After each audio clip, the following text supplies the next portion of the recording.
చెప్పి ఆవిడ మీద అభియోగం. లేదండి, శుంకర ఆవిడ పద్మశ్రీ గారు అయితే ఓపెన్గానే ఛాలెంజ్ చేశారు. లేదు ఆవిడ ఇంతకు ముందే మాట్లాడారు. ఆవిడ రిజల్ట్ వచ్చిన తర్వాత శుంకర పద్మశ్రీ గారు ప్రెస్ మీట్, అది కూడా ఆంధ్రరత్న భవన్లోనే పెట్టారు ఆవిడ.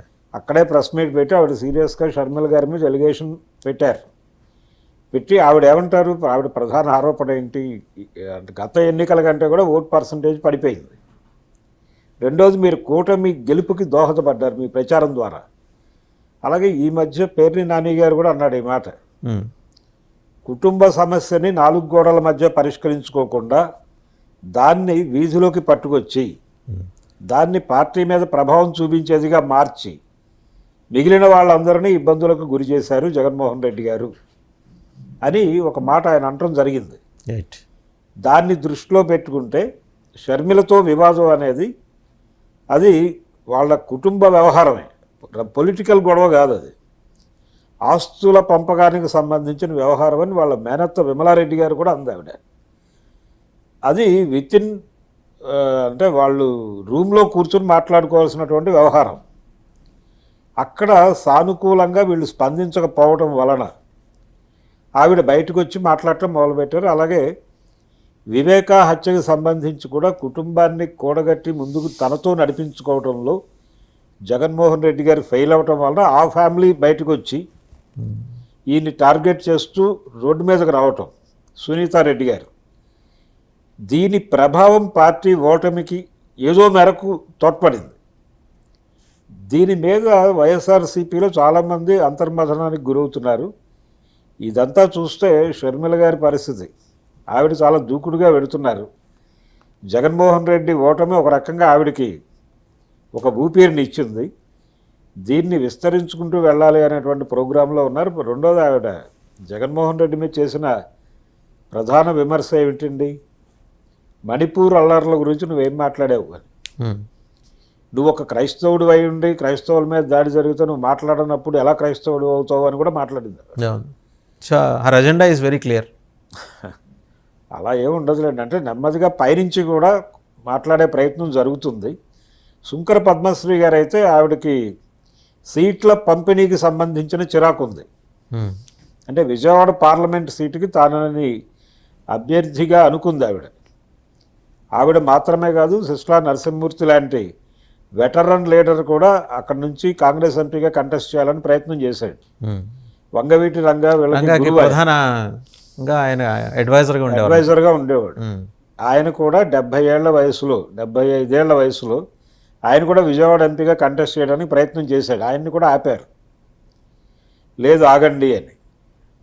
అలాగే అప్పుడు ఆయనకేం చెప్పారు, శుంకర పద్మశ్రీ పార్టీ కష్టాల్లో ఉన్నప్పటి నుంచి ఆవిడ అక్కడ నిలబడి పనిచేస్తున్నారు కాబట్టి ఆవిడకి ప్రాధాన్యత ఇవ్వాలి కాబట్టి మీరు వెనక్కి వెళ్ళండి అని ఆయనకి చెప్పి ఈవిడకి కూడా ఇవ్వాలి. ఇది ప్రధానంగా చిరాకు వచ్చింది ఆవిడకి.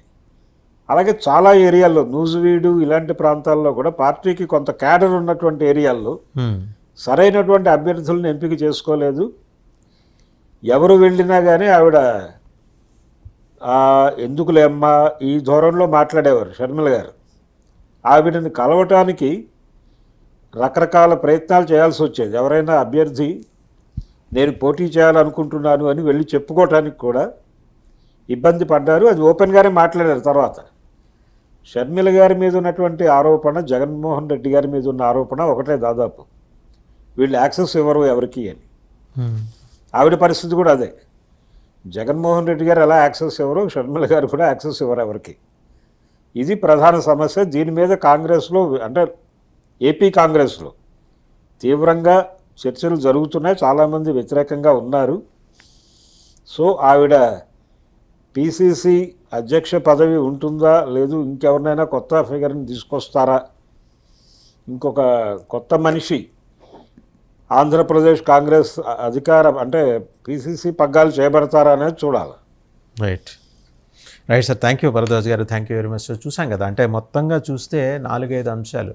ఒకటి, కేంద్ర బడ్జెట్లో ఆంధ్రప్రదేశ్ తెలంగాణ రాష్ట్రాలకు జరిగిన అన్యాయం, ఆంధ్రప్రదేశ్కి ఏదో మేలు జరిగిపోయిందని తెలంగాణ ముఖ్యమంత్రి చేసిన ప్రకటన వెనుక ఉన్న వ్యూహాలు, ఎత్తుగడలు, లేదా ఆయన అస్తిత్వానికి సంబంధించిన అంశాలు.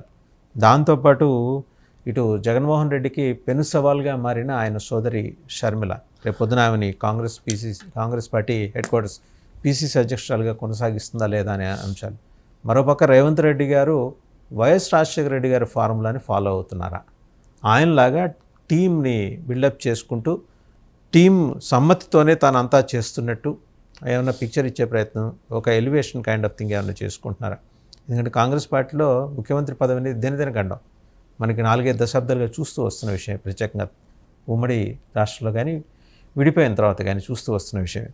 ఇక వాటితో పాటు విశాఖ శారదాపీఠం స్వామి సంబంధించిన భూముల వ్యవహారం, 2 తెలుగు రాష్ట్రాల్లోనూ ఆయనకి అప్పట్లో ప్రభుత్వాలు కేటాయించిన భూముల్ని తిరిగి వెనక్కి తీసుకునే ప్రయత్నం. ఆయన ఏదో చాతుర్మాస దీక్షకి రిషికేశ్ వెళ్తే ఆయన ఇక్కడ వైజాగ్ వదిలి పారిపోయారని చెప్పేసి ఆయా పార్టీలు చేస్తున్న ప్రచారం, వీటన్నిటి మీద సమగ్రంగా విశ్లేషణ ఇచ్చారు. Thank you very much Bharadwaj గారు. థ్యాంక్ యూ అండి. నమస్తే, వెల్కమ్ టు 99.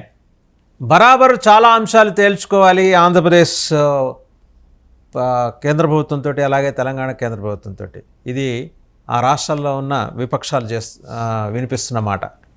సరే, అసలున్నవేంటి, బరాబర్ తేల్చుకోవాల్సినవేంటి? వీటితో పాటు విజయ్ దేవరకొండ ఎందుకు కొత్త కాంట్రవర్సీలోకి వెళ్ళారు? ఇక జగన్మోహన్ రెడ్డి గారి కేసుల్ని స్పీడప్ చేయాలని హైకోర్టు ఆదేశించిందిట. సిబిఐ ఇంకా రంగంలోకి దిగుతుందా? ఈ అంశాలన్నింటి మీద సమగ్రంగా విశ్లేషించడానికి వచ్చేసారు భరద్వాజ్ గారు. నమస్తే భరద్వాజ్ గారు. నమస్తే. సో టు స్టార్ట్ విత్ అండి, నిన్న మొత్తం కాంగ్రెస్ పార్టీ జాతీయ స్థాయిలో దుమ్మెత్తిపోసింది, ఇతర విపక్షాలు కూడా. ఉన్న బడ్జెట్నంతా బీహార్కి ఆంధ్రప్రదేశ్కి దోచి పెడతారా? జస్ట్ బికాజ్ వాళ్ళ మీద, ఆ 2 పార్టీల మీద మీరు బ్యాంక్ అయ్యి ప్రభుత్వం నడుపుతున్నారని. అదొకటి ఎత్తు అయితే, రెండో ఎత్తు ఆంధ్రప్రదేశ్కి ఇచ్చిన నిధులు కావు, అప్పులే కదా, అవి కూడా వేరే ఎవరి ద్వారానో సమకూర్చుతారట కదా అని చెప్పి. మరోపక్క మిగిలిన పార్టీలు, ఇక్కడ వైసీపీ అంటే జగన్మోహన్ రెడ్డి గారు ఇంకా అధికారికంగా స్పందించలేదు, వైసీపీ చెప్తున్న మాట అంబటి రాంబాబు